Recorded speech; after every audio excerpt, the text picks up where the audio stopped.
Welcome to the Books Bible Study. We are continuing in Genesis chapter 49, verse 1.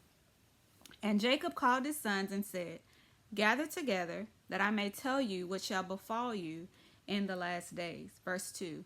Gather together and hear, you sons of Jacob, and listen to Israel your father. Verse 3.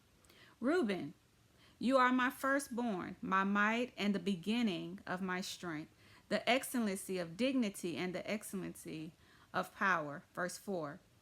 Unstable as water, you shall not excel, because you went up to your father's bed, then you defiled it. He went up to my couch. So he starts off with Reuben, his firstborn. Reuben has a consequence to him defiling his father's concubine by sleeping with her. Okay, so that lets you know your choices in life determine what it will be. But Reuben was granted the land east of the Jordan River. Okay, so verse 5 says, Simeon and Levi are brothers. Instruments of cruelty are in their dwelling place. Verse 6. Let not my soul enter their council. Let not my honor be united to their assembly. For in their anger they slew a man, and in their self-will they hamstrung an ox. Verse 7. Cursed be their anger, for it is fierce, and their wrath, for it is cruel. I will divide them in Jacob and scatter them in Israel. So again, he's handing out like consequences for the life that these specific three sons chose to live.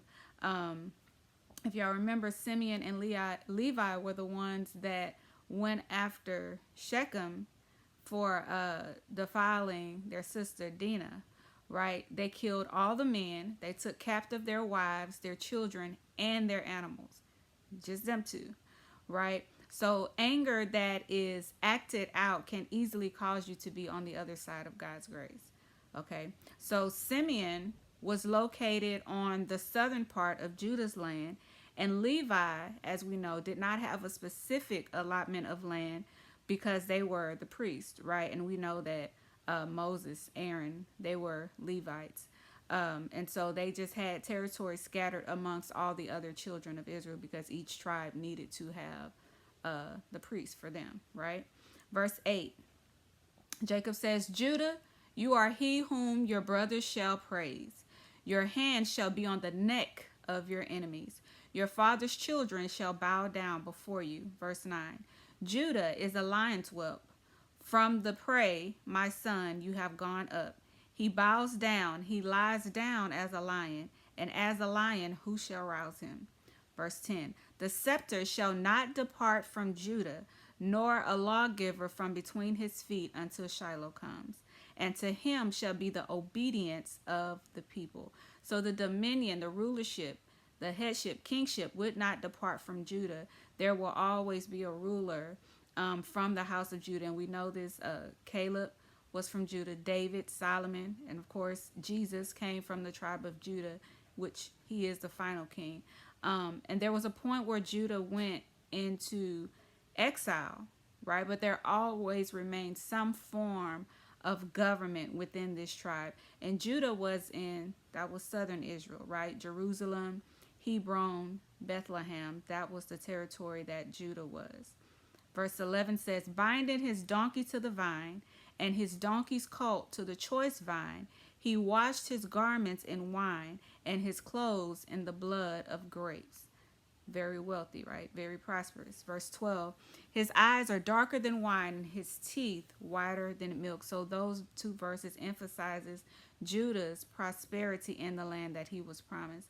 And this tribe, as we know, was a primary military tribe, right? They took the lead on conquering all of southern Canaan, right? So they fought and fought and fought, and we're going to hear about some of the different battles that they fought and won, okay? Verse 13, Zebulun, this is Jacob giving instruction, blessing, or curses, it appears, to his sons, right?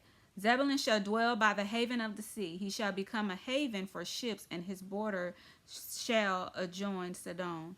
So it appears that Jacob is also prophesying the location, right? Not just saying what will happen, but also the location of his son's final dwelling places in the land of Canaan. Zebulun had the northern region by the Sea of Galilee. Okay, verse 14. He continues, Issachar is a strong donkey, lying down between two burdens. Verse 15. He saw that rest was good, and that the land was pleasant. He bowed his shoulder to bear a burden and became a band of slaves.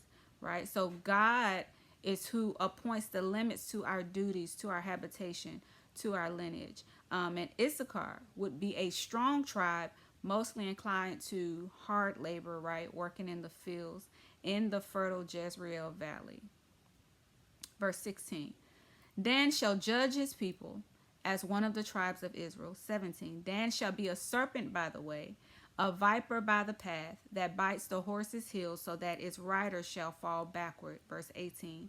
I have waited for your salvation, O Lord. Dan would conquer his enemies by strategy and craft more than by strength and force, right? So we have Judah, also Gad. There are valiant warriors, but Dan would conquer his enemies by strategy and craft. Dan was in the Philistine territory and then began to migrate north. Samson the judge, who was tricked by Delilah, right? He was from the tribe of Dan. Verse 19. Gad, a troop shall tramp upon him, but he shall triumph at last. Like I said, Gad, they were men of war. They were situated around the Ammonites and the Moabites. If you remember who the Ammonites and the Moabites were, right? They were the children of Lot's daughters through incest, right? Remember, they got, after they left Sodom and Gomorrah, the daughters of Lot got him drunk and had children by him who were the Ammonites and the Moabites. So Gad was situated around them, east of the Jordan, south of where Reuben was. And although Judah was the most military dominant because of the amount of battles they fought, Gad had the reputation of being the most elite, most battle ready to go, right? And they finally conquered them during David and Saul's time, right? Verse 20 says, bread from Asher shall be rich, and he shall yield royal dainties. So Asher would be prosperous, and the land would yield its abundance in food. Okay, the best food. Okay, they had the northwest coast of Phoenicia. And Anna in the New Testament was the one that recognized Jesus as a child. She was from the tribe of Asher. Verse 21.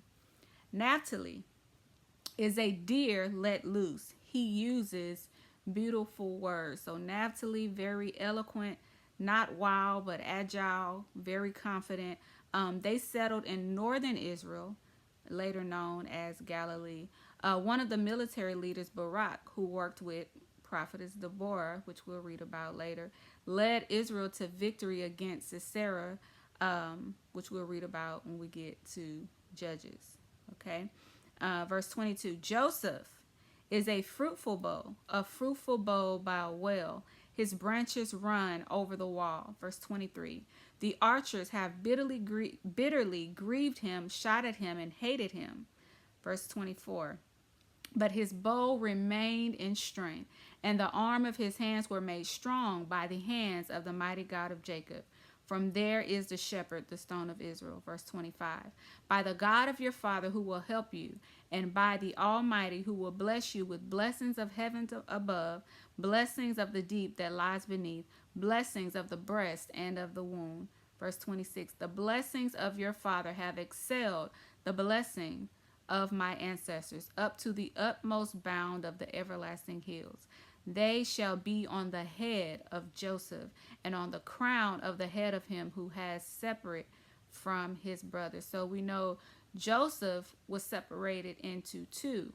His two sons were counted as tribes as well. The tribe of Ephraim, which was central Israel, the hill country, and we know that Joshua, that led Israel into Canaan, was from this tribe. And then the tribe of Manasseh, Joseph's other son, was west of the Jordan and east of the Jordan. So they settled one on one side, one on the other side. And we know that Gideon was from the tribe of Manasseh. So remember, Joseph had two portions.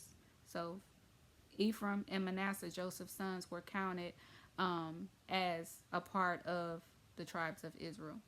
Verse 27, Benjamin is a ravenous wolf. In the morning he shall devour the prey, and at night he shall divide the spoil. So Benjamin's territory was north of Judah, and it included the area by Jericho and Jerusalem. And we know Saul and Jonathan, right, were from the King Saul, his son Jonathan. They were from the Benjamin tribe. And then we also know Paul the Apostle, the writer of most of the letters of the New Testament, was from the tribe of Benjamin as well.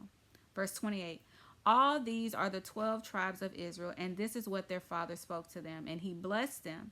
He blessed each one according to his own blessing. Verse 29, then he charged them and said to them, I am to be gathered to my people.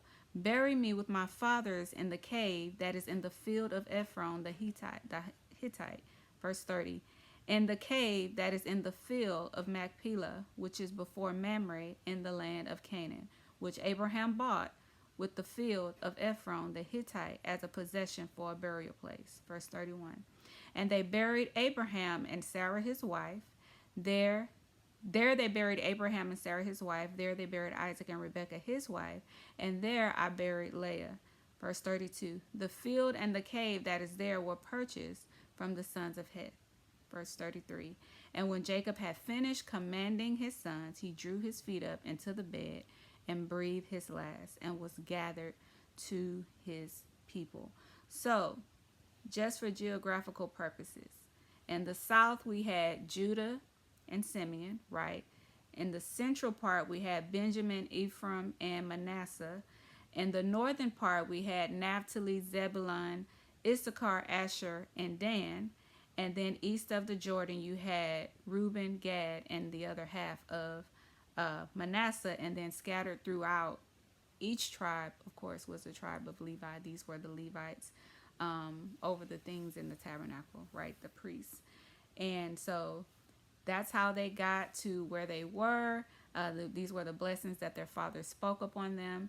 And each thing that the father said is actually what ends up happening in the lives of these sons. So as I've said, I think the past two, maybe 3 chapters, it is important what you speak, the blessings that you speak, the curses that you speak. A lot of times we don't like to hear people say curse words, but we don't realize the other words that we say that are curses just because it's not profanity, right? So we should be more concerned with the curses that we speak that is not profanity, because that's what's going to go generation to generation. And we'll see how long these words been spoken, right? You see how long the words of the previous fathers, Isaac and Abraham, how long their words being spoken is manifesting in the lives of their children and their children's children. So this is something that I believe God definitely put here to let us know before we even get to the scripture about taming the tongue, and the tongue, in the tongue is the power of life and death. He's showing you how it is the power of life and death. And so we have a clear example of how we should bless our children, right? And so we'll see solutions, as you will hear me continue to say, there are solutions in the Bible, and we could go the way that they went and end up where they ended up, or we could choose the way that is best, which is the way that God says that we should be. So that concludes chapter 49, our last chapter. Please stay with us, chapter 50 of Genesis, and then of course we will move on to Exodus.